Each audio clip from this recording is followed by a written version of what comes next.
Dominique Santis, debout, au cœur de la lutte des Petrocus.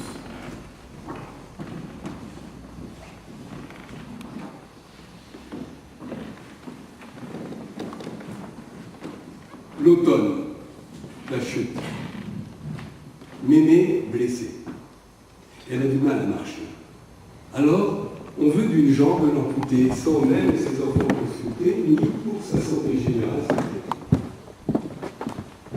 Jeudi 20 octobre 2011, 15h28, électrochoc. Pas 50. Pas 100.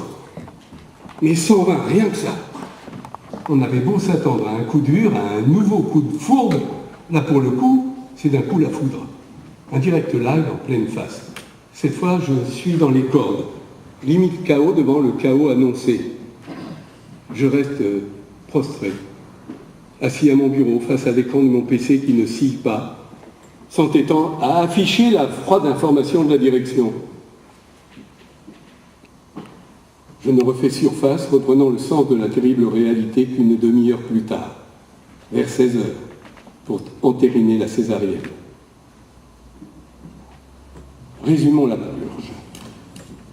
120 suppressions d'emplois nets sur 550. Arrêt des travaux obligatoires pour continuer à exploiter les huiles. Donc, arrêt de facto des unités des huiles. Rien de moins que le tiers de l'opération de raffinage. Afin que la raffinerie marche mieux, on lui coupe une jambe. Logique de financier. Jeudi 3 novembre 2011, premières actions.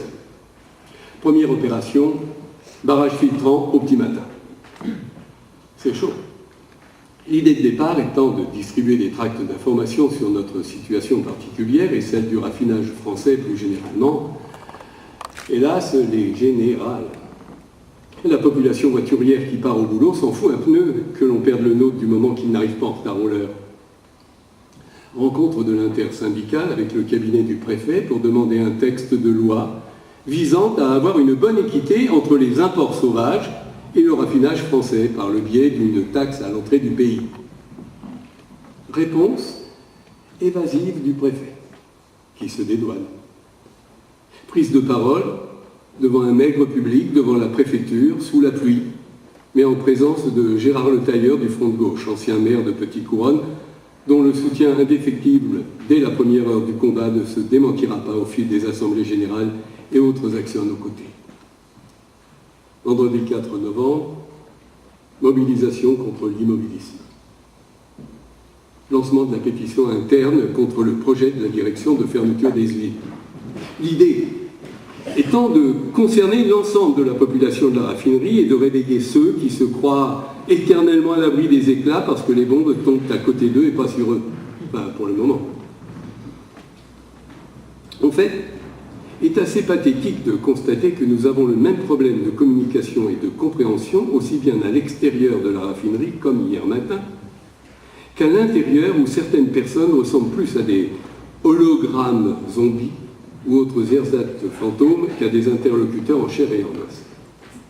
Il est fou de découvrir que pour un sujet aussi évident, on ne puisse réussir à recueillir 100% de signatures.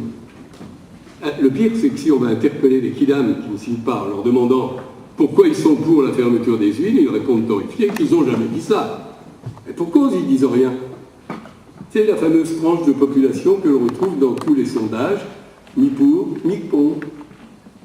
Ni pour, ni contre. Et bien au contraire. Vendredi 11 novembre, guerre de tranchées.